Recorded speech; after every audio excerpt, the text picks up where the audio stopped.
You in the mood for some Universal Studios updates? I hope so, because that's what we're doing today.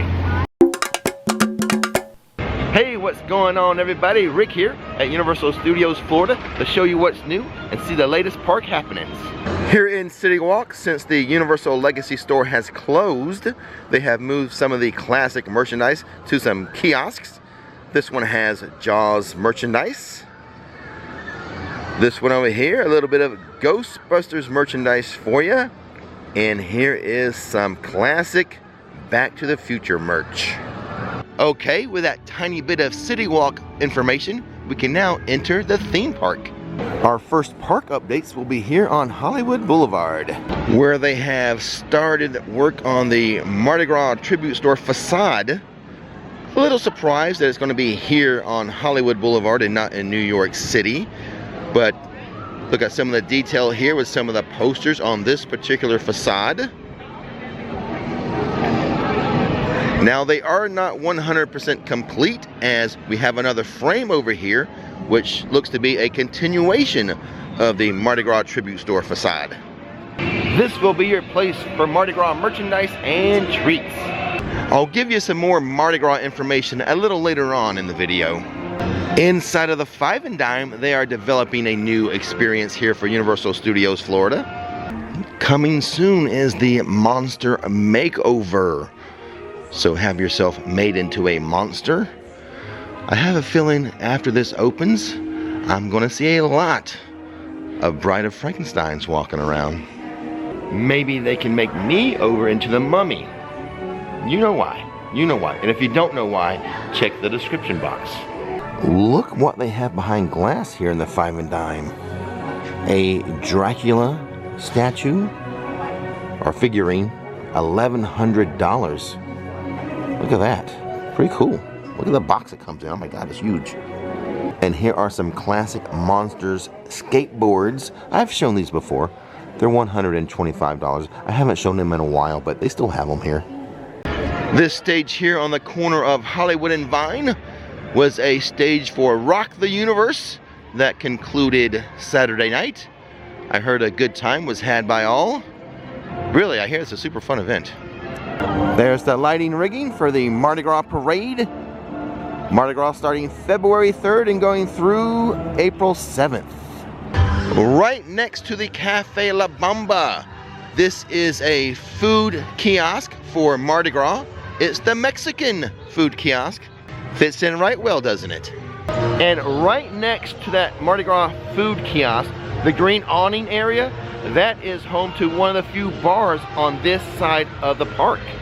And not only that, it's an early morning bar. Now it used to open at 9 a.m., but they have pushed it back to 10 a.m. But if you're in the mood for a cold adult beverage in the AM, this is the place to be. Here near the new Kid Zone construction, the DreamWorks land, what it's going to be, they have some switchbacks set up. I'm assuming this is probably for the trolls, when the trolls do their meet and greet. That's probably what this switchback is for. I know it's a bit of a gray day, so it might be harder to pick up, but some coloring is starting to be added to Shrek's home there. And surprise, surprise, the Kid Zone Pizza Company is going to be open this Sunday morning. Wow. Here is the Canadian Mardi Gras food and beverage booth. Guests will be able to purchase food and beverage lanyards again. You can purchase a food and beverage lanyard for $65, but you'll get $75 worth of food and beverage with that card. There's also a special deal for pass holders. I'll share that a little bit later on in the video. I guess I should mention you can purchase those food and beverage lanyards at any of the Mardi Gras food and beverage tents. Some new construction walls have been added over here near the Animal Actors on Location attraction. So much construction walls, they are concealing the Springfield sign. Let's step inside of Moe's for a second. Let's do the love test.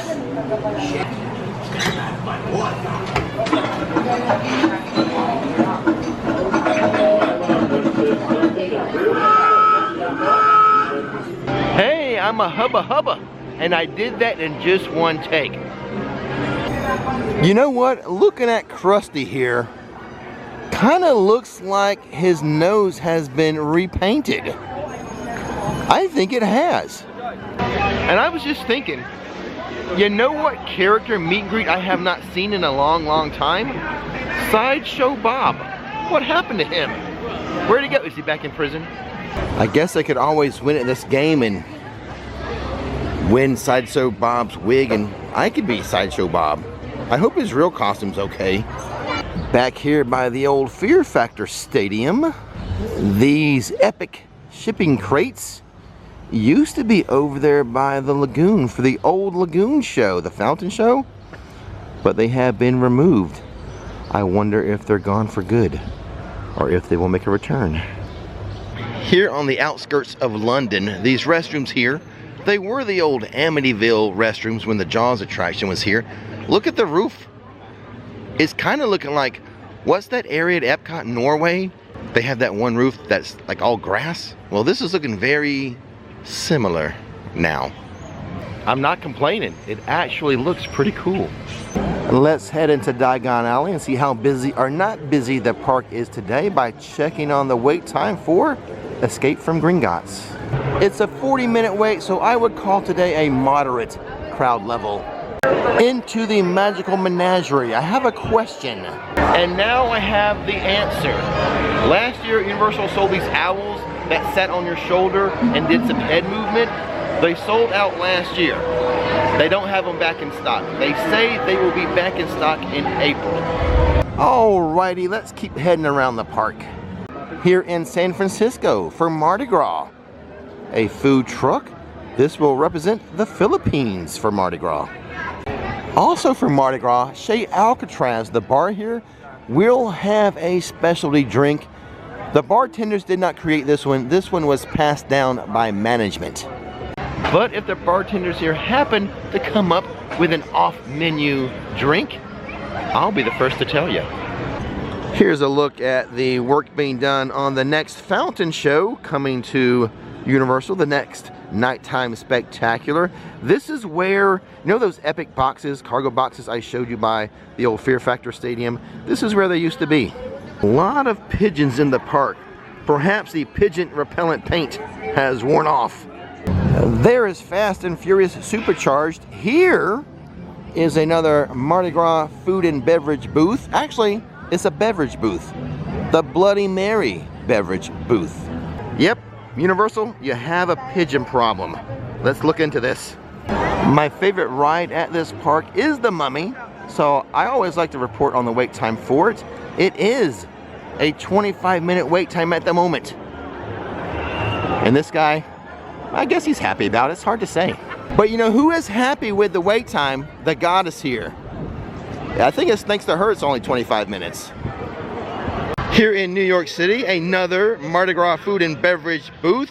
This one, Columbia.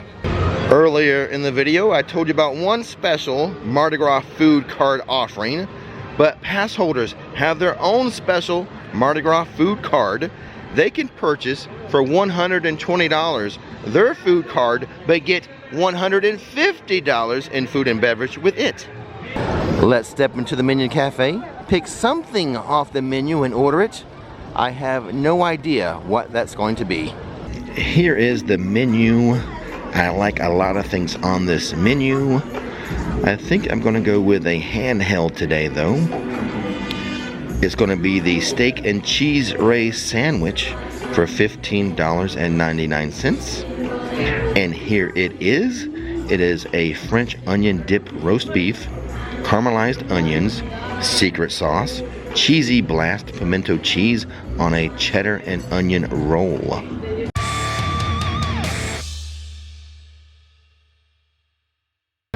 Yes, it is time for a quick food review, but I am struggling with this one because I did not enjoy that sandwich as much as I have in the past. And I'm struggling to figure out why, but I think I know why. I think I got down to it. The roast beef itself didn't have enough French onion dip like flavor to it. So that sandwich really did need those onions on it to help with that aspect. The bun was okay. It was really cheesy. I enjoyed the cheesiness of it. But I think I think maybe I was just looking for more of a French onion flavor, like with like au sauce and stuff like that. I know it doesn't come with that, but I think in my head that's kind of what I wanted, so maybe that's why I'm a little disappointed with it. And I do have a suggestion. I got it with the little Minion tater tot things. I really like those. I just wish they had a very slight onion flavor as well. I'll give you one last look at this sandwich. Kind of a mid-level sandwich for me today, but maybe that French onion dipped flavor not as important to you. Maybe the cheesiness is more of a factor for you, in which case you would enjoy it a little more. Now you know what's happening at Universal Studios Florida. If you want to know what's going on at Islands of Adventure, click this video right here.